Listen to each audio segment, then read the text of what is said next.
এই লোকটার যে কি মতি গতি আমি বুঝি না। সে কখন সকাল হয়েছে, কিন্তু এই মানুষের ওঠার কোনো নাম নেই। এদিকে আমার সকালের সব কাজ শেষ, দেখো এখনো কেমন নাক ডেকে ডেকে ঘুমাচ্ছে।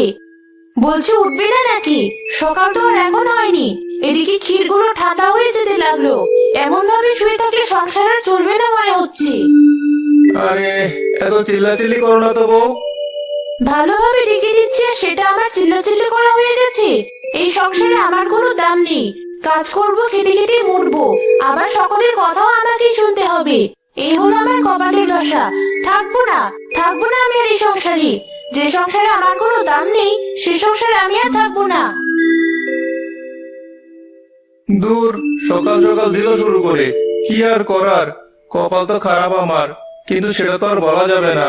যে করে হোক আমাকে মানিয়ে নিতে হবে। উঠছি উঠছি। এই তো কেবল সকাল হলো, এমন ভাবে ডাকাডাকি করছো মনে হচ্ছে না জানি কত সকাল হয়েছে। কই, দাও দেখি ক্ষীরগুলো। তা আজও কি তুমি ওই গোপালপুর গ্রামে নিয়ে এগুলো কম দামে বিক্রি করবে? শোনো, ভালোভাবে বলে দিচ্ছি, আজকেও তুমি যদি আলসেমি করে ওই গোপালপুর বাজারে গিয়ে এগুলো বিক্রি করো, তবে আমার চেয়ে খারাপ কেউ হবে না। না না, তুমি যা বলেছো আমি তাই করবো গিন্নি। ওই পলাশতলির বাজারে গিয়ে বিক্রি করে আসবো। হ্যাঁ, তাই যাও তাহলে। ক্ষীর নিয়ে যান, ক্ষীর, ভালো ক্ষীর নিয়ে যান, নিয়ে যান। একদম খাঁটি দুধের ক্ষীর নিয়ে যান, নিয়ে যান। ও ভাই, তাড়াতাড়ি ক্ষীর দিন।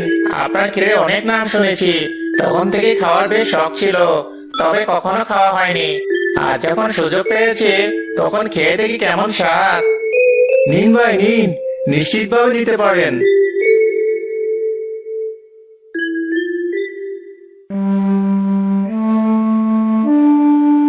ও বাবা, আমাকে কিছু খেতে দেবে? আমার কাছে কোনো পয়সা নেই। আজ কদিন হলো কিছু খাই না বাবা, বড্ড খিদে পেয়েছে। আমাকে দয়া করে কিছু খেতে দাও বাবা। আহারে, বেচারা কেমন অসহায়ের মতো করে বলছে। ওকে কিছু কিনে খেতে দিতে হবে। বউ তো হিসাব করে দিয়েছে। কি করি এবার? এই তো বুদ্ধি পেয়েছি। বউকে না হয় বলবো আমার খিদে পেয়েছিল, তাই আমি কিছু কিনে খেয়েছি। তাহলে কথা দুটো কম শুনবো, আবার এদিকে এই লোকটাকে কিছু কিনে খাওয়াতেও পারবো। হ্যাঁ, তাই করি তাহলে। আচ্ছা, আপনি এখানে একটু বসুন, আমি এখনই আসছি। এই যে, খাবারটা খেয়ে নিন। আহা, কত স্বাদ! কতদিন আমি খাইনি, প্রাণ ভরে খাবো আজ।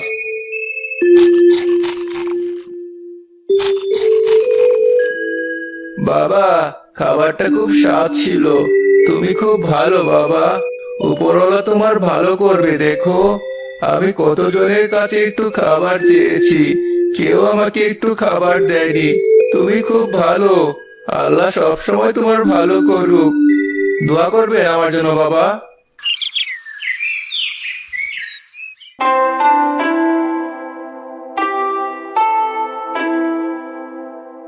ক্ষীর তো সব বিক্রি করা শেষ, এবার তাহলে বাড়ি যাই। গিন্নি, ও গিন্নি, কই গেলে তুমি? কি হলো? কোনো সারা শব্দ কিছুই পাচ্ছি না। কোথায় গেলে? কি হয়েছে? বাড়িতে এসে কানের মাথা খাচ্ছ দেখি। কি এমন উদ্ধার করে এসেছো তুমি? এসে এইভাবে চিল্লাচিল্লি করছো, বলো কি হয়েছে? সারাদিন পর এখন একটু বাড়িতে আসলাম, তাও এমন ব্যবহার তোমার। কোথায় একটু পানি দেবে তা নয়, কথা শোনাচ্ছ। আমার প্রতি কি তোমার কোনো মায়া নেই বউ, যে সবসময় আমার সাথে এমন করো? তো কি করব? ভালো ব্যবহার পাওয়ার মতো তুমি কোনো কাজ করো নাকি? আমার পুরা কপাল তো, সকাল সকাল প্রতিদিন ক্ষীর রান্না করে দিই, আর তার অর্ধেক তুমি বিনা পয়সায় মানুষকে দিয়ে আসো। এতে কি আর সংসার চলে? তোমার তো সংসারের কোনো চিন্তা করতে হয় না। তুমি বুঝো না কেন গিন্নি? এই দুনিয়ায় আমার আপন বলতে কেউ নেই, শুধু তুমি আর আমি। মানুষকে মাঝে মাঝে একটু দিয়ে আসি, যদি কোনোদিন কোনো বিপদে কাজে আসে। আর এই দেখো, আজ কত টাকার ক্ষীর বিক্রি করেছি। থাক, আমাকে আর বোঝাতে হবে না, যা বোঝার আমি বুঝতে পেরেছি। ঘরে এসে কিছু খেয়ে আমাকে উদ্ধার করো। এ কি, টাকা তো দেখছি কিছু কম। আমি যা হিসাব করেছিলাম তার সব টাকা তো এখানে নেই। এই সেরেছে। শোনো গিন্নি, আমার একটু খিদে লেগেছিল, তাই আমি একটু বাজার থেকে খাবার কিনে খেয়েছিলাম, তাই কিছু টাকা কম। ঠিক আছে,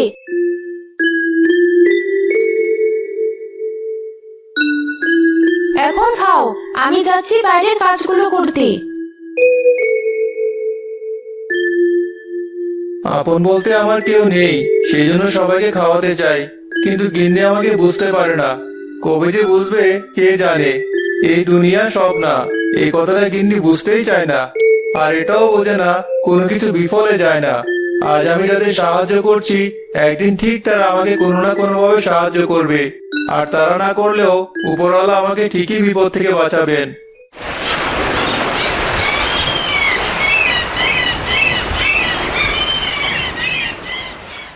কই গিন্নি? কি হয়েছে, সকাল সকাল এমন করে ডাকছো কেন? বলছি আজ আর আমি বাজারে যাব না, ভাবছি একটু জমিতে যাব। অনেকদিন হয়ে গেছে বেগুন গাছগুলো পরিষ্কার করা হয়নি, ভাবছি সেগুলো পরিষ্কার করব। তুমি রান্না শেষ করে আমার জন্য খাবার নিয়ে এসো, খাবার খেতে এলে আমার দেরি হয়ে যাবে। যাও, মানুষকে বিনা পয়সায় খাওয়ানোর থেকে মাঠে গিয়ে কাজ করো। তাতে তাও 2-4 দিন বাড়ির সবজি রান্না করে খাওয়া যাবে, আবার ঘরে দুটো পয়সা আসবে। বউটার শুধু টাকার চিন্তা, দিনরাত শুধু টাকা টাকা আর টাকা। টাকা ছাড়া তার মুখে যেন আর কোনো কথাই নেই। দাঁড়িয়ে দাঁড়িয়ে কি ভাবছো তুমি? না, কিছু ভাবছি না। আমার গামছার ছাতাটা দাও দেখি। এই নাও তোমার গামছা আর ছাতা। ঠিক আছে গিন্নি, এবার আমি চললাম।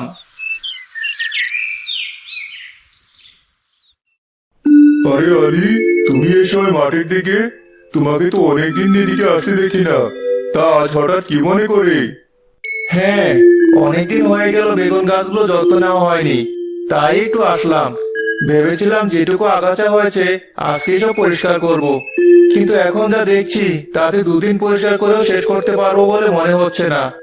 তা তুমি কেন এসেছো? আমার ফসলও ঘরে তোলার সময় হয়ে গেল প্রায়, কিন্তু কাটার কোনো পয়সা নেই আমার কাছে, সেজন্য কাটতে পারছি না। এদিকে ওদিকে টাকার জন্য ছুটে বেড়াচ্ছি, কিন্তু পেলাম না কোথাও। তাই উপায় না পেয়ে নিজেই চলে এসেছি যে একাই কাটবো। কিন্তু একা একা আর কয়টা ফসল কাটবো ভাই বলো? আহারে, বাড়িতে গিয়ে দেখো তোমার ভাবি আছে, গিয়ে আমার কথা বলো যে টাকা চেয়েছে। যাও দেখি নিয়ে এসো, তারপর সেটা দিয়ে তোমার ফসল ঘরে তোলো। তুমি আমাকে বাঁচালে ভাই, না হলে আমার কি হতো কে জানে। আচ্ছা, আমি এখনই যাচ্ছি। ঠিক আছে, যাও।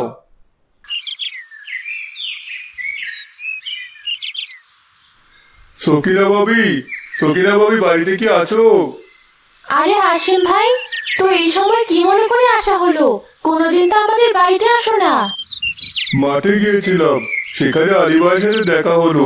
ভাই টাকা দিতে বলেছে। টাকা? মনে হয় কোনো কাজে লাগবে, না হলে এখন তো টাকার দরকার নেই। আচ্ছা ঠিক আছে, তুমি এখানে দাঁড়াও, আমি তোমাকে টাকা এনে দিচ্ছি। আচ্ছা ঠিক আছে, যাও।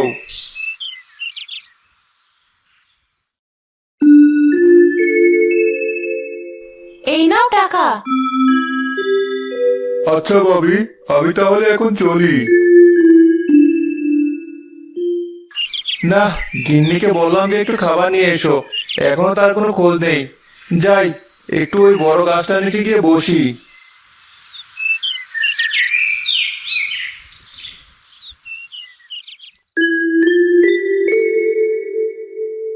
কাজ কি একটুও করেছো, নাকি শুধু গাছের ছায় ঘুমাচ্ছো? কিছুই তো বুঝতে পারছি না তোমার ব্যাপার সেপার। কি যে বলো গিন্নি, এইমাত্র আমি এখানে এসে বসলাম, তো খাবার আনতে তো দেরি করলে যে। খাবার নিয়ে বের হচ্ছিলাম, সেই সময় হাসেম আসলো টাকা নিতে। মাঠে আবার তোমার টাকার দরকার হলো কেন শুনি? আরে সে কথা আর বলো না, আমি মাঠে এসে দেখি হাসেম জমির পাশে দাঁড়িয়ে আছে। টাকার অভাবে নাকি ফসল ঘরে তুলতে পারছে না। সে কথা শুনেই তো আমি বললাম তোমার ভাবির কাছ থেকে টাকা নিয়ে আসো। কি, তুমি ঘরের টাকা পাড়ায় বিলিয়ে দিচ্ছ? আমি তো ভেবেছি টাকা তোমার লাগবে, না হলে কোনোদিন আমি টাকা দিতাম না। তুমি এখনই গিয়ে ঘরের টাকা ঘরে ফেরত নিয়ে আসবে, এই আমি বলে দিলাম। কি ছেলে মানুষ করছো তুমি? একটা লোক বিপদে পড়েছে, সেই জন্য আমি তাকে সাহায্য করেছি। এখন তুমি বলছো টাকা ফেরত আনতে? এটা বলো না গিন্নি, এটা বলো না। এসেছে মহাপুরুষ, 1 টাকা ইনকাম করার ক্ষমতা নেই, সে আবার মানুষের মধ্যে টাকা বিলিয়ে বেড়ায়। তুমি ওই টাকা ফেরত নিয়ে আসবে, না হয় দু চোখ যেদিকে যায় সেদিকে চলে যাবে। ঘরে আর ফেরার দরকার নেই তোমার। অনেক হয়েছে গিন্নি, আর না। টাকা পয়সার বাড়ি নিয়ে তুমি থাকো, এভাবে তোমার সাথে আমি আর থাকবো না। আমি চললাম যেদিকে দু চোখ যায়, তুমি থাকো। যাও যাও, তোমার দৌড় আমার জানা আছে। বিকেল হলেই আবার লেজ গুটিয়ে ঘরে ফিরে আসবে। কি কপাল আমার, ভাগ্য করে এমন একটা বউ পেয়েছিলাম যে সারাদিন কথা শোনায়। মনের দুঃখ কাকে বলি আমি? অনেক দূরে তো হাঁটলাম, কাজ করে না খেয়ে থেকে আর হাঁটতে পারছি না। একটু ওই বটগাছটার নিচে গিয়ে বসি।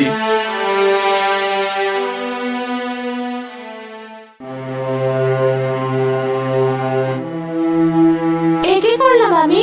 রাগের মাথায় লোকটাকে দুখানি কথা শোনালাম, রাগ করে চলে গেল লোকটা। কত খুঁজলাম, কোথাও পেলাম না। এখন কি করি? ঘরে তো চাল ডাল টাকা পয়সা সব শেষ হয়ে গেল। এখন আমি কি খাবো কিছুই তো বুঝতে পারছি না।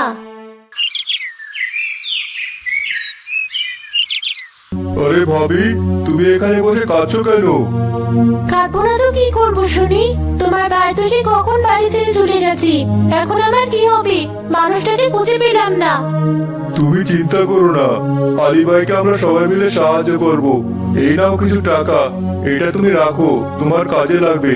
এবার আমি চললাম।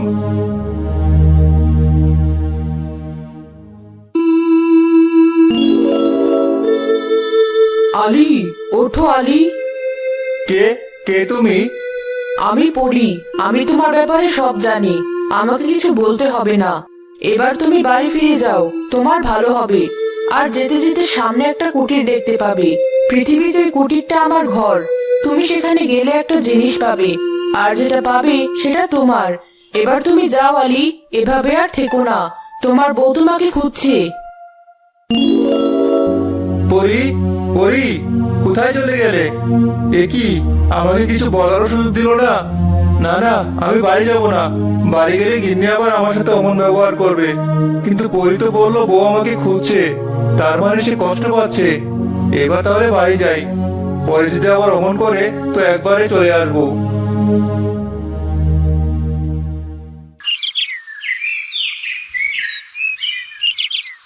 আরে, ওই তো সুন্দর একটা কুটির। এমন কুটির কোনো মানুষ বানাতে পারবে না। কি সুন্দর কুটির! তার মানে এটাই সেই পরীর কুটির। যাই, এর ভিতরে গিয়ে দেখি। এখানে তো একটা হাড়ি রয়েছে। হ্যাঁ, তোমার কি হয়েছে বলো আমাকে। শুনি তোমার মনে দুঃখগুলো। আমাকে বলতে পারো, আমি তোমাকে দেখেই বুঝতে পেরেছি তোমার মনে অনেক দুঃখ। তুমি দেখছি কথা বলতে পারো। হ্যাঁ, আমি কথা বলতে পারি। তোমার সব কথা আমাকে বলতে পারো। কি আর বলবো মনের কথা। আমি যে সবার উপকার করি, এতে আমার গিন্নি বড়ই রাগ। সে আমাকে বাড়ি থেকে বের করে দিয়েছে। তুমি চিন্তা করো না, আমি হলাম একটা জাদুকরি কাঁসার হাড়ি। ভালো মানুষের আমি উপকার করি। পরি দেওয়া উপহার আমি। আমাকে নিয়ে বাড়ি চলে এখনই। ওমা, সত্যি বলছো তুমি? এটা কি সম্ভব কখনো? হ্যাঁ, এখন তুমি আমাকে নিয়ে বাড়িতে ফিরে যাও। বাড়িতে গিয়ে আমার ভেতরে একটুখানি করে ক্ষীরের চাল দেবে। এক হাঁড়ি ক্ষীর হয়ে যাবে। এতে তোমার কোনোদিন আর অভাব হবে না। সত্যি বলছো?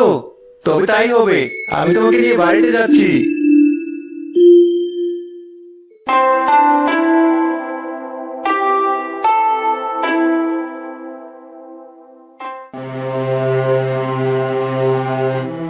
গিন্নি, ও গিন্নি, আর কাঁদতে হবে না। আমি চলে এসেছি। আর সাথে কি এনেছি দেখো। তুমি সত্যি চলে এসেছো? কোথায় ছিলে? আর এই হাড়িটা কোথায় পেলে? এটা যে সে হাড়ি নয়, এটা হলো জাদুর হাড়ি। এক পরী আমাকে এটা উপহার দিয়েছে। এটাতে আমি ক্ষীর রান্না করব। কোনোদিন আর আমাদের অভাব হবে না। এমনটা তো কোনো কালেও শুনিনি। কি বলছো তুমি? মাথা ঠিক আছে তো তোমার? হ্যাঁ গিন্নি, হ্যাঁ। চলো চলো, গিয়ে আমরা হাড়িটা পরীক্ষা করে দেখি কেমন তার গুণ। হ্যাঁ চলো, ভিতরে যাই।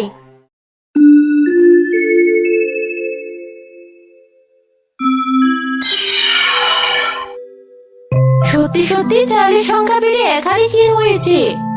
কই দেখি দেখি। তাই তো, আমাদের আর কোনো অভাব থাকবে না এবার। এগুলো বাজারে বিক্রি করবো এবার থেকে।